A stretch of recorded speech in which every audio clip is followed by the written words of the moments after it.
I'm Gerald Bentley. This is Wrestling with Sales. Today, we are joined by the Von Erichs. Like Cody Rhodes' theme song says, wrestling has more than one royal family. Well, the Von Erichs are definitely one of them. Ross and Marshall, third generation professional wrestlers. Guys, thanks for stepping in the ring. Thank you. Thank you for having us, Thanks Gerald. for having us, man. We appreciate it. We've only heard great things, so yeah, we're happy to be here. Yeah. Oh, no, absolutely. And, I'm familiar. I was first familiar with you guys from Pro Wrestling Noah. And oh, really? Then, yeah. I was. I've had Justin Nipper on before, the PR director for Pro Wrestling Noah, and I really was impressed with that because I think what that says is that you guys went ahead and said, "Hey, we're going to make it on our own, and we're going to go work for it," because you stepped into the arena in Japan. There's no. That's exactly what we wanted people. Yeah. We wanted it to be perceived by. So that's perfect. That's the best. That's what we're going for. Best compliment we could have gotten. And Japan, we're impressed that you know about Japan because Japanese wrestling is a whole nother world. And we told my dad we wanted to. He's like, we want to be wrestlers too. And he's like, if you want to do this, if you want to take it seriously, then I'm going to send you to a place where there's no excuses. Nobody can say you used your name or anything. It's going to pay your dues. Yeah, he told us right off the bat that people are going to assume that we had shortcuts and everything was easy for us. So he thought Japan would be a kind of the opposite of that, and it's exactly what it was. It was. Yeah, how long were you guys in Pro Wrestling Noah and wrestling in Japan? So we would do 3-month tours, but it was for about first 2 years we were going back and forth. Yeah, consistently 2 years, like where we would only stay home for about 2 to 3 weeks at a time and go straight back. Yeah, either straight back to Japan or we'd go to Eldon, Missouri with Harley Race, and okay. And yeah, we learned as much as we could off of him. He was he's just a solid. He's a bad dude. That guy, yeah. There's no gimmick. I remember the second or third time I ever met him, I was 18 years old, and I didn't just get into working out, but I started gaining weight. I was like 230 or something, or good weight. And he came up to me, and I was sitting in the passenger seat, and he said, "You think you're strong?" And I was like, "Yes, sir. I don't want to toot my own horn, but I'm pretty strong." And he said, "Shake my hand," and he went to go shake my hand, and he gripped my hand, and I just heard my hand start crunching, and he pulled me out of the car, and he had a walker, and he pulled me out of the car onto the sidewalk. I don't know what the lesson was, but after that, I just respected my elders. So maybe that was the lesson. Yeah, well, yeah. So that's Eldon, Missouri. So you were right up in our area. I'm filming this in Kansas City, Missouri, and Harley Race, legend of Missouri wrestling, and I didn't realize you've heard of Eldon? That connection too. Oh yeah. I'm not that far away from it. Oh man! Dang, okay, we felt like we were in no man's land when we were there when we first got there. But well, I'm not saying it's not, but I've heard of it. It's in like state. Now, not a lot of tourists go through there. I don't think. No, I don't think so. You have to, you want to learn, right? It's a great, going to follow the king.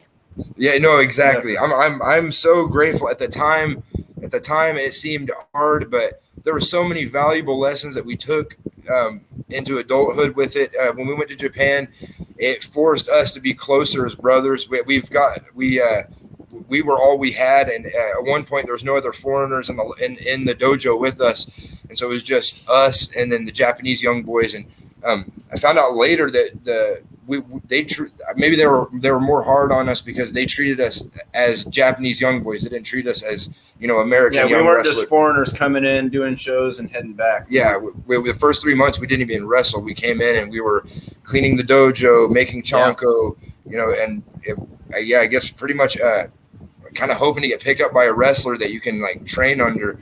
And we didn't really know what we didn't know the wrestling culture. We just knew, we knew of the wrestlers and stuff like that, but I never dove deep into it. But we got submerged and we learned so much about Japanese professional wrestling history, where it was the only thing we watched after that. That was the only thing I could watch. Yeah, was Japanese pro wrestling. Auto dealers, do you know where your vehicles are and when they'll arrive? Hey, I know the inventory management challenges dealers face, so I'm certain the answer is a resounding no. But Montway Auto Transport can change your answer to a confident yes with the Montway Automation Portal, better known as MAP. Map offers a smarter way to move and manage orders while giving you end-to-end visibility of all inbound and outbound units. You can upload VINs, get pricing, dispatch the orders, and track every unit on the dashboard. Leveraging Map can save you time and money and get vehicles to your lots quicker to sell. With Map, you can book, track, and manage your inventory from one revolutionary platform. See Map in action at www.montway.com/WS. Write this down. It's www.montway.com/WS. Put your dealership on the map. And then the logo's right there underneath as well.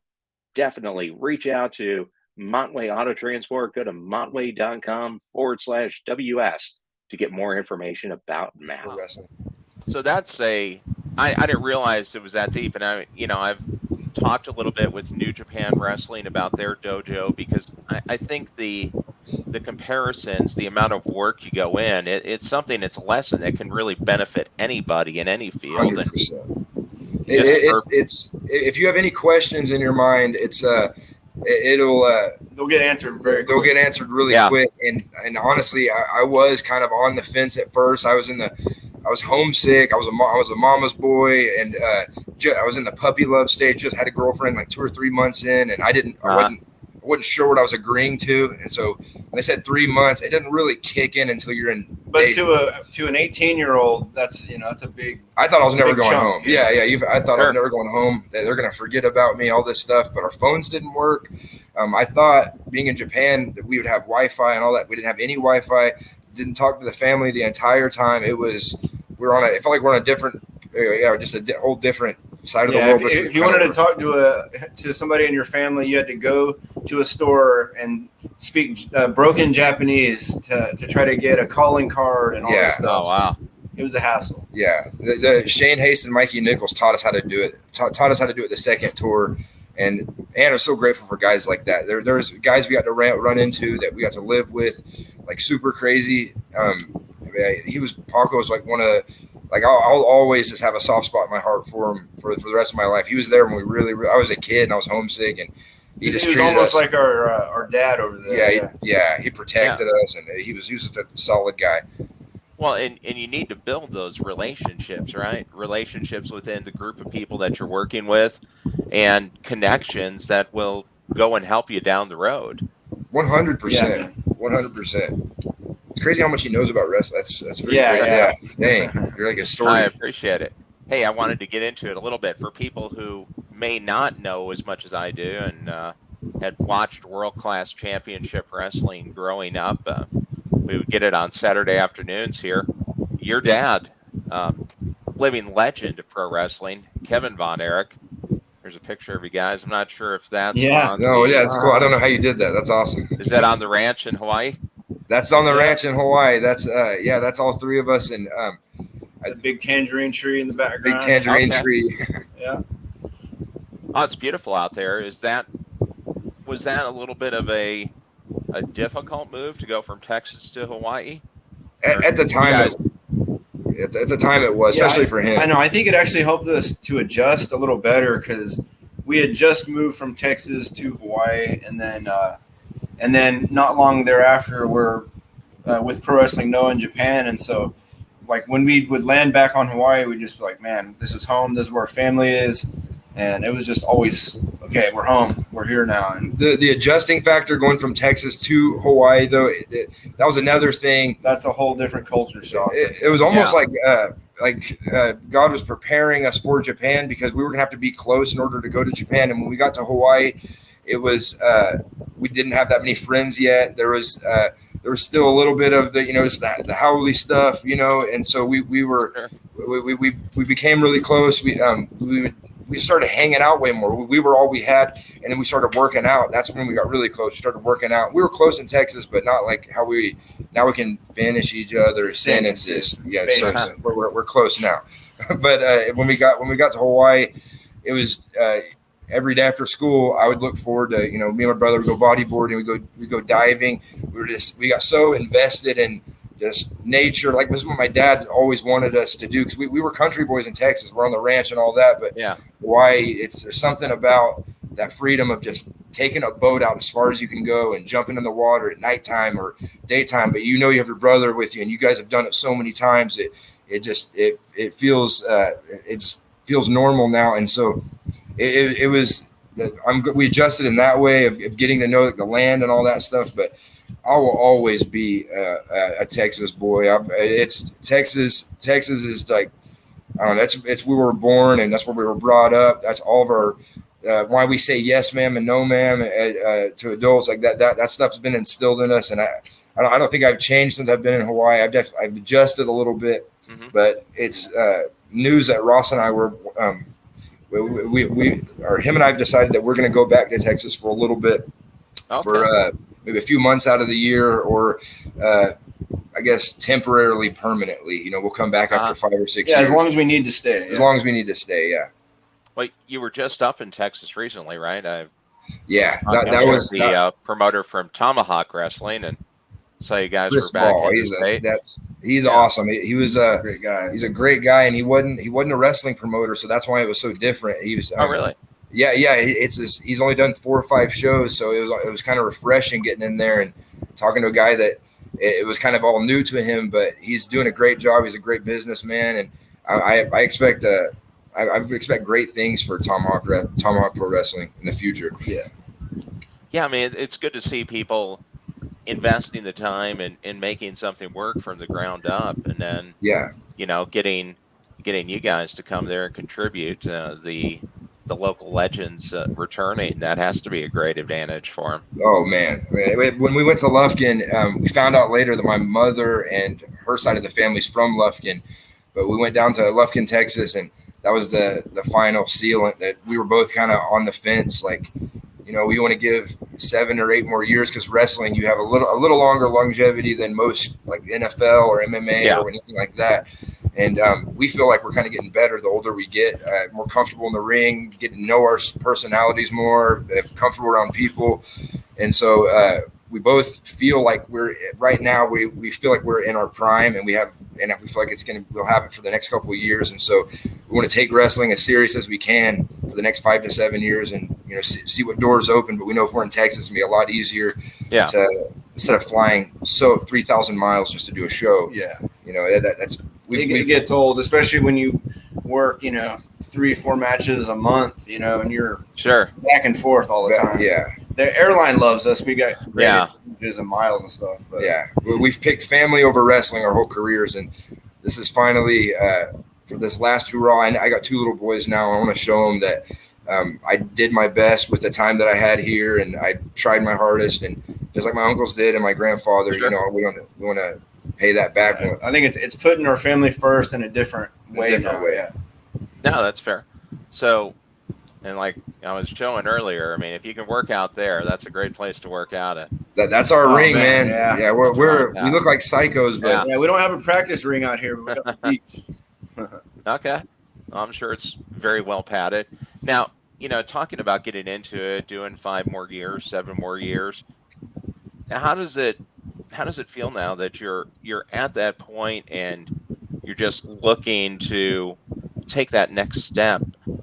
Did you ever feel that you were having to deal with a lot of pressure with your name, or did you see it as a privilege to be able to kind of lift the name up and make it another generation of Von Erichs? At first I'd be lying to say there was no pressure, because we come from we know that this last name, I want everyone to know this last name, we know we didn't earn it, that it was given to us, and that was the biggest blessing ever to start, because I see guys that have to make it without a name or anything, and I salute you, and that I have nothing but respect for guys like that. But it's when the shoe is on the other foot, when being sent to Japan and us being 3rd generation Von Erichs, there was this thing where they wanted to test you, and so they were a lot harder on us than some of the other guys. We thought nobody liked us and stuff. This is kind of where we grew close together in that, because we really felt like we were alone. We could tell we were being perceived wrong. We didn't know the culture. Maybe I was afraid we were coming off disrespectful, because I didn't know you're not supposed to put your hands in your pockets. You're supposed to bow when they walk in, and I'm I'm just trying to figure this out, and we're coming off as I don't know how we're coming off, but it made us closer. But the beginning there was a little pressure, but honestly, there's a story. I tell it all the time now, but I don't know if everybody's heard it. But we were halfway in a tour in Japan. We were young.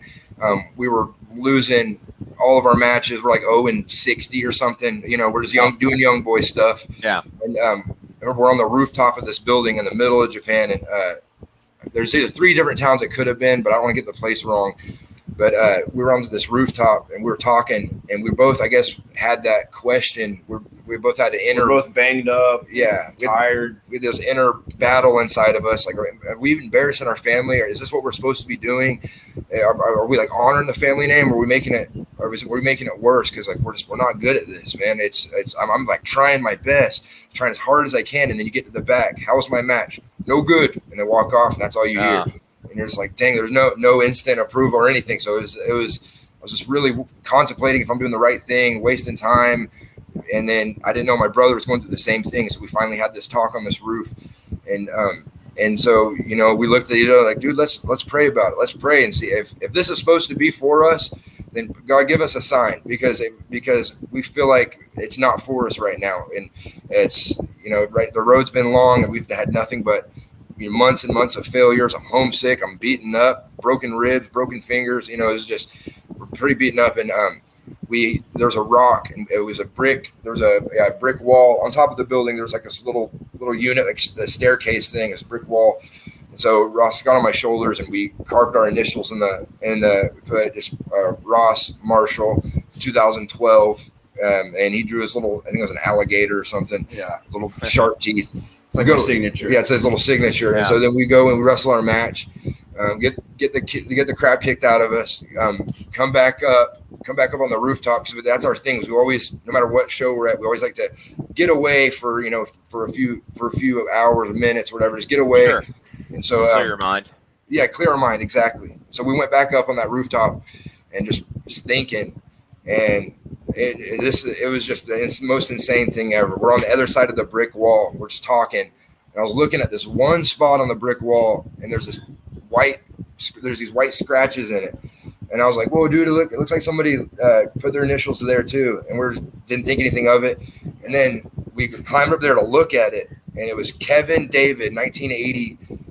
I forget what year it was, 80, 84, 83, whatever year they were there, because it tripped me out. I was like, there's no way this is I know. I was like, did we put that there? Like, I was really confused. There's no way we're seeing this. It was so faded. I asked the promoter after. I was like, my father ever wrestled here? And he said, yes, all Japan. Your father, your Uncle Dave, they wrestled this building many times.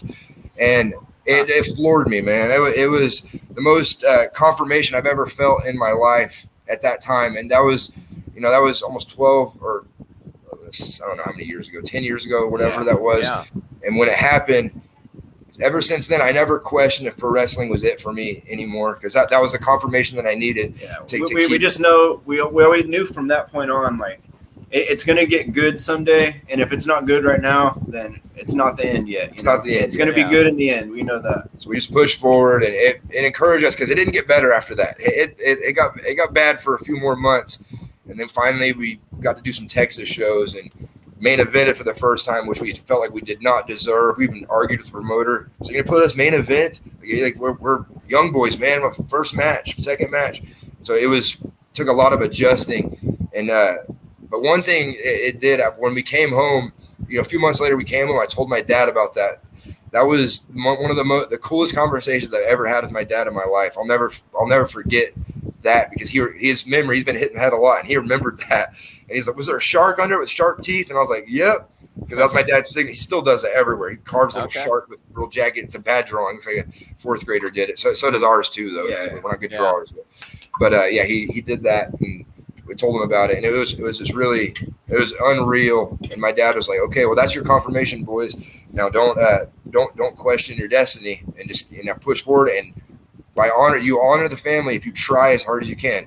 I can tell right now you guys aren't fully committed. I want you to try as hard as you can. And I thought I was, but I was. You can see my face. I didn't want to look stupid. I felt like I was in my underwear in front of 10,000 people. Sure. It was uncomfortable, but once we started doing Dallas shows, it was going to the same buildings, the same towns as our uncles, as our family, feeling so far away from home, yet your family has been in these same buildings and sweat. My grandpa sweat in the same place, bled here. And it gives you a sense of home. Now we grew up in locker rooms. So locker rooms are a home feeling to us now. Yeah.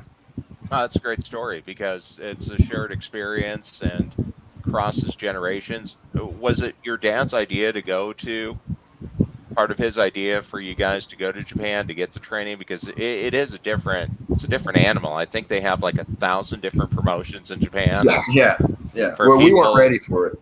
Yeah, and it's the pro wrestling's their number 2 sport. There's baseball and then there's pro wrestling. So Heck yeah. That's what very gave us so much different respect. perception. The way that people respected pro wrestling was, I'll never forget that, because it's a non-wrestling fans in America, they'll joke about it or whatever, but in Japan it's looked at like the NFL. It's very respectful. These guys are, the way that they treat the Japanese wrestlers when they walk in, everyone's very, very polite, respectful, and all that. And so it was a whole different experience. But my dad was actually sending us to Harley Race's camp to get started, and then we didn't know there was Pro Wrestling Noah scouts there.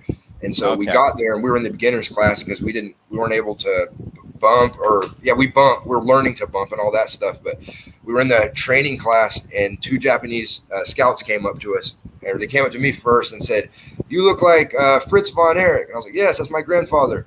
And he's like, he had freaked out. And then he's like, I was like, "And I have a brother. That's my brother." And you Von Erich, you have a brother? And I felt bad because the whole camp was to be pushed towards to get a shot in Japan. And we were in the beginners class, so we weren't supposed to get a shot.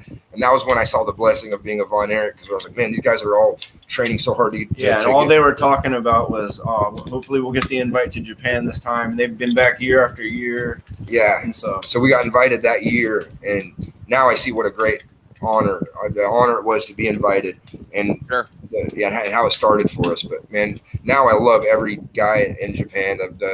Morifuji was one of those solid, good guys, great wrestler, great teacher. Go Shiozaki, Akiyama, Kobashi was like another Japanese dad to us. He was just very, very just welcoming, very welcoming. Yeah, reminded me of my dad a lot. Well, and you learn a lot from the little things, right? The little steps they make you go through, the process, even the deal of living together, cleaning up the house, cooking the breakfast together, cleaning up the gym after you're done.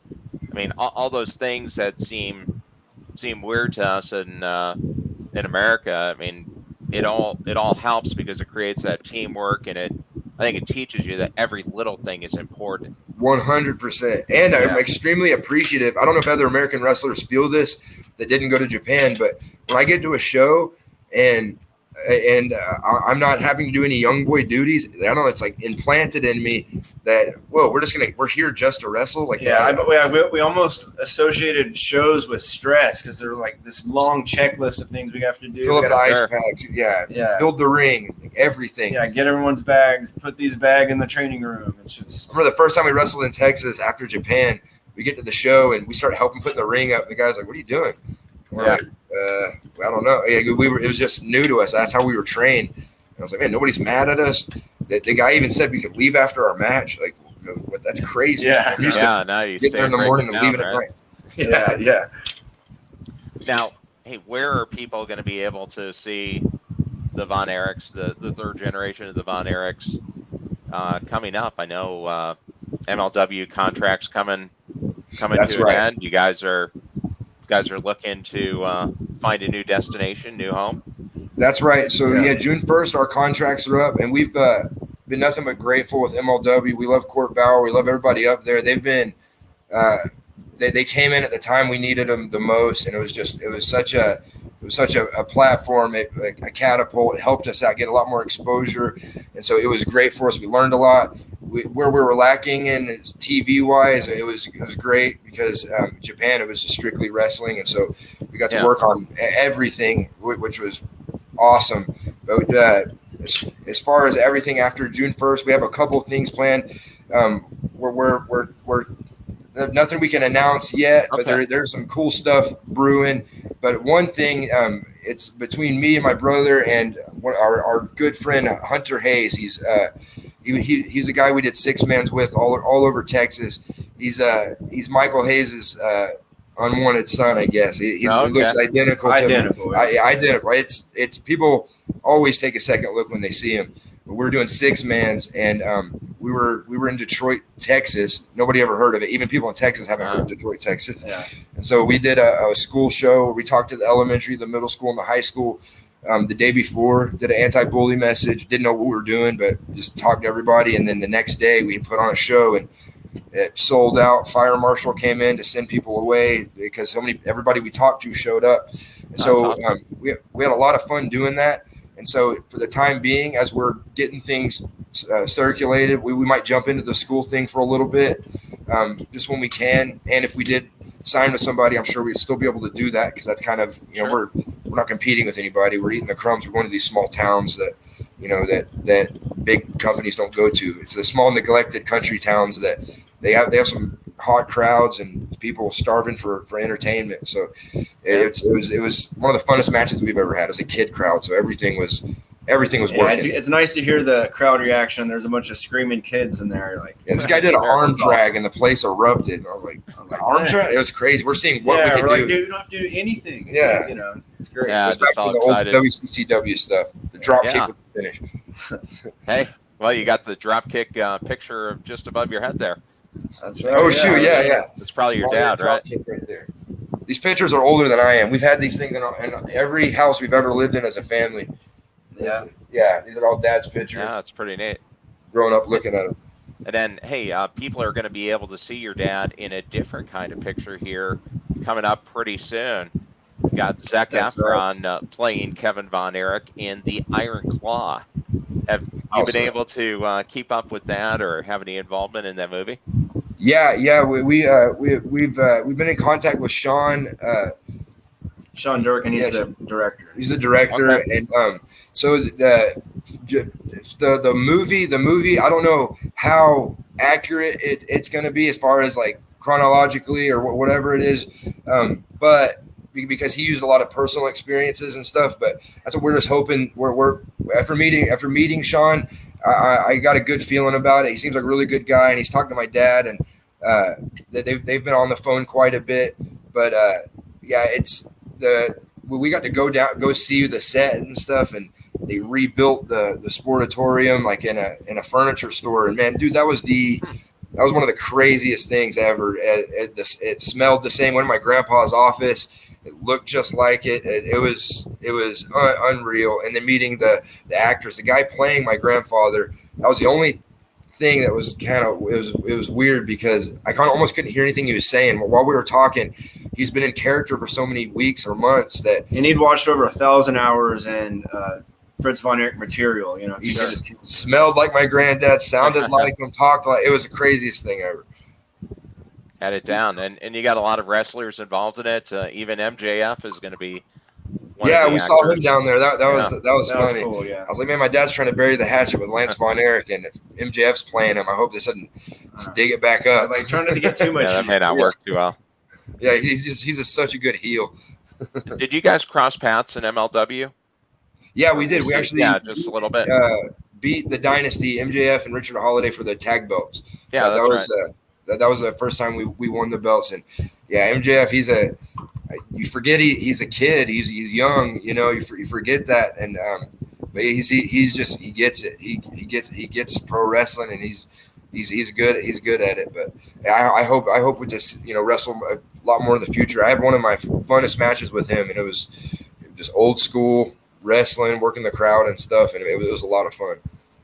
Yeah, he can definitely do that. He gets the crowd either totally against him, or if he's in Long Island, they're with him. Yeah, I know. Yeah. He's that heel that people want to love. So it's I mean, I don't know how the Steve Austin and The Rock did that. They were supposed to be heels, and then people just get tired of hating them and start loving them. Yeah. Roman Reigns is kind of doing that too. Yeah. He's kind of a tweener, and like no matter what he does, people are gonna love him. So the Roman Reigns that was one of the most impressive to me, because I remember a few a few WrestleManias ago, the crowd obviously rejected him, and for him to come back from that and be as over as he is now, he earned that. Yeah. Now, as a Von Erich, I can't think of. You have to go back to your grandfather to have had a heel Von Erich. Everybody's been on the good side. Yeah. Well, we talk about that quite a bit because it's hard to find a baby face that wants to be a baby face or that likes being a baby face. I know in the indies it's better because what they were telling us, when you're baby face, you sell merch. But I promise that's not why we want to be baby faces or anything. It's kind of a I don't know. It's kind of a baby face thing to say, but we notice nowadays in wrestling, there's not a lot of great role models for kids for kids that are actually to look up to and watch and all that. But we want to show that that you can be good, you can hate evil and still be a badass. We want to show that. But if that day ever came where me and Ross get a little evil, we'll see. But one thing we will never do is turn on each other. That was my dad's rule, and I remember, I'll never forget, we were in the house and we watched our favorite wrestlers were the Hardy Boys, and we were watching VHS tapes of some WWE matches, and because we had to hide them from my parents, my mom wouldn't let us watch it, and we watched the Hardy Boys turn on each other, and it ruined the night. Yeah, it ruined our day for sure. Yeah. Sure. Yeah, we were just we're like, man, we looked at each other and said, when we're pro wrestlers, we're never, ever going to turn on each other. We shook hands right there. And so holding on to that oath. Yeah. Good rule. Hey, Yeah. well,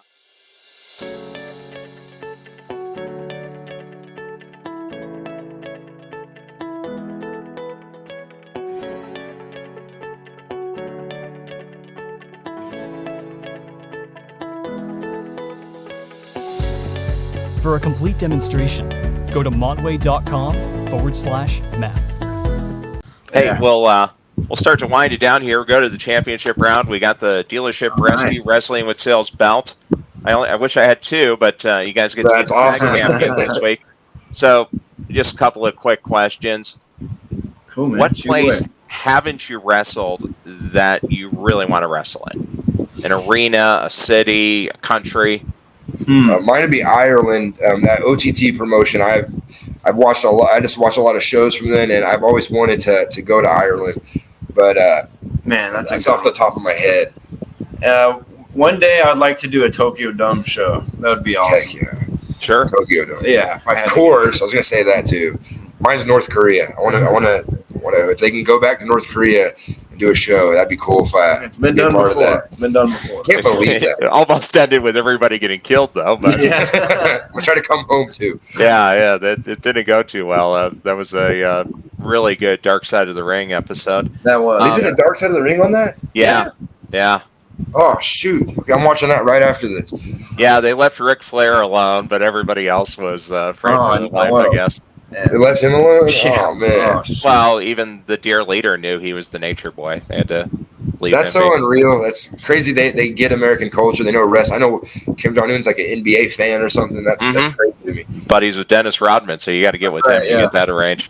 Yeah, he likes Now- the craziest guy. What about what pro wrestler outside of your dad or your uncle have been the most influential to you? Stan Hansen for me. Stan Hansen has been, I wouldn't say idol, but I love everything Stan Hansen does. Stan Hansen for 100%. Yeah, for me, I'd say Kenta. Just because Yeah, he's the first guy I really thought like everything he did was cool, and Noah, and he's a super like nice like. He needed convincing to get into pro wrestling. I remember he's like, I just don't like the hokey stuff, man. He's like, if we ever do it, like, he's like, screw people getting mad at us for being stiff. It doesn't look good. It doesn't look good when they're soft. And my dad always said, if I don't feel it, I'm not selling it. And so Kenta brought that to light, and like, man, the people do like it. It's safe but snug, and that was something that Kenta made us huge pro wrestling Noah fans. Yeah. And we became full blown marks for him. He didn't even know. Yeah. Yeah, so the strong style. Yeah, Yeah. we loved it. It was cool. Stan Hansen, I feel like, did a lot of that in Japan, in his Japan Very days. much so, sure. Yeah. And just one last one. where do you guys see yourself in the next year or two? Not the promotion, because I know you can't say that, but where will we see the Von Erichs in a couple of years? I feel like we'll go through the doors that God opens, but our dream, and I'm very certain it's going to happen because of how things have kind of organized so far. But I do think the Von Erichs will be a household name once again, and this is the beginning hasn't even started yet for the ascent. We did that. Yeah, we're about to go into this new season, with our contracts being up and the movie and all that stuff. So a lot of exciting stuff coming up. Yeah, we're going to be somewhere at the top. That's what. That's my prediction. That's what we feel. Awesome. And can people get some Von Erichs merchandise now? Can they work on maybe some claw shirts or something? Yeah. We're gonna put some more some new ones up on Pro Wrestling Tees at the Von Erich store. But then as of right now, till June 1st, MLWshop.com, you can get our Von Erich shirts. And then when we do any independent shows, we'll bring shirts. But yeah, we're gonna start working on our merch a little better. Now we have a good agent that's good, that can help us with this stuff. So it's a lot more helpful. That's great. Awesome. Well, hey, Ross, Marshall, thanks so much for joining me here on Wrestling with Sales. Thanks for stepping into the ring. And I think a lot of the lessons that you guys went through are applicable to anyone in any kind of field, especially in the car sales, because there's definitely babyface and heel car salespeople. 100%. Yeah, our friends at Montway Auto Transport, happy to sponsor, happy to have you in here. And thanks again for joining us all the way from Hawaii. Thank you. Thank you for having us. Car salesman was actually my dream job as a kid, believe it or not. I promise it was. He's serious. Yeah, that's what I wanted to do. So there's some symmetry there, because I wanted to be a wrestler and I ended up being a car sales manager. Yeah, switch lives for a few months. Yeah. Yours is a lot more interesting. Thanks a lot, though. Thanks for stepping into the ring. Thanks for having us, man.